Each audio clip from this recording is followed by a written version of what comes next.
Hi, everyone. It's Brenda Bertrand, and welcome back. This is week 2 of our weekly sessions during the coronavirus on spiritual practice for turbulent times. Our first video was about connecting with your emotions, which is a beautiful way to connect with God. And that video should be up here or up here. It'll show up. You'll find it.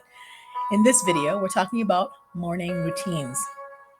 Now, I can tell you the first, second, and third week of the coronavirus, I think me and all of my friends all over the globe, we were in denial. We thought this would just be a couple weeks, we'll be over, and we'll get back to normal, whatever that is. And here we are for several people, depending on where you are in the globe, weeks and weeks, even a couple months into this, and we know that we'll never go back to normal at this point.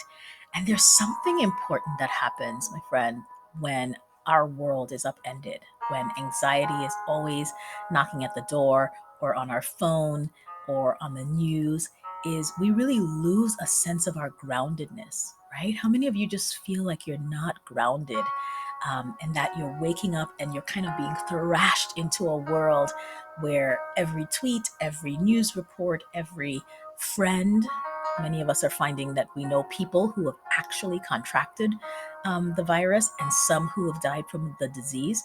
And so we are basically just being moved about. Our emotions are everywhere. Our hopes, our dreams, our plans, everything has been upended. And so what do you do in a time like that? That I think is really important is to really ground yourself in a spiritual practice. And here's how I do it, because I don't want this to become legalistic where you're like, I have to pray because I have extra time, right? Or I have to read this devotional or these 3 devotionals that I've never read because now I have extra time. But rather, I just want to invite you to just take a little bit and to create a morning routine that becomes an anchor for the rest of your day. And here's how I usually do it. And it makes it simple and it makes it doable. I think of the thing that I want to experience in a day. So let's say I want to be in a spirit of gratitude.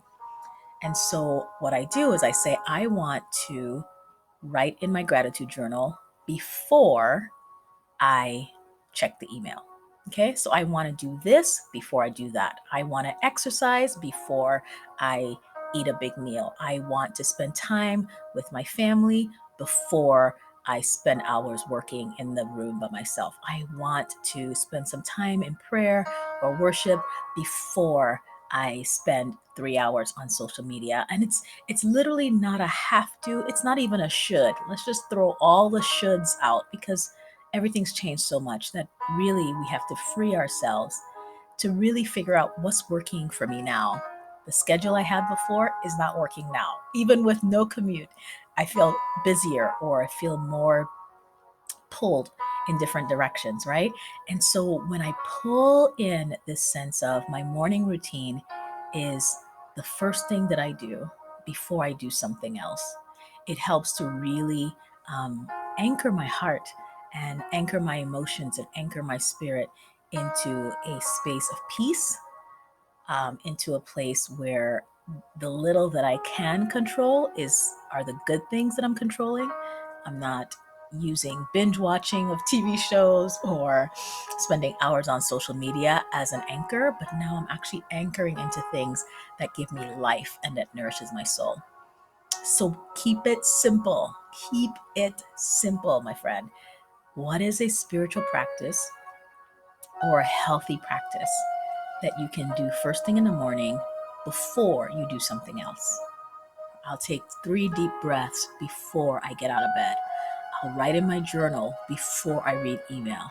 I'll have coffee and read 10 minutes in my Bible or in a devotional before I get on my first phone call. And that way you start to bring a rhythm into this very turbulent time. I mean, it changes from moment to moment, and you know that. And what is unchanging is God's love and presence and peace. And sometimes we lose the opportunity to anchor into that peace because we haven't ourselves created a space where that peace can be experienced and realized. Okay, so what will you do when you are aware that you are awake?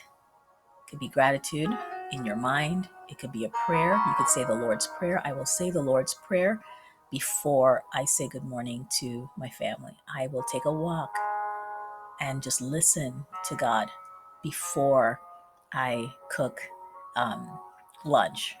And that way, there's a sense of I'm doing this thing and I'm committing myself to it. And in that commitment, in that consistency, there's such great peace in a time that's so turbulent.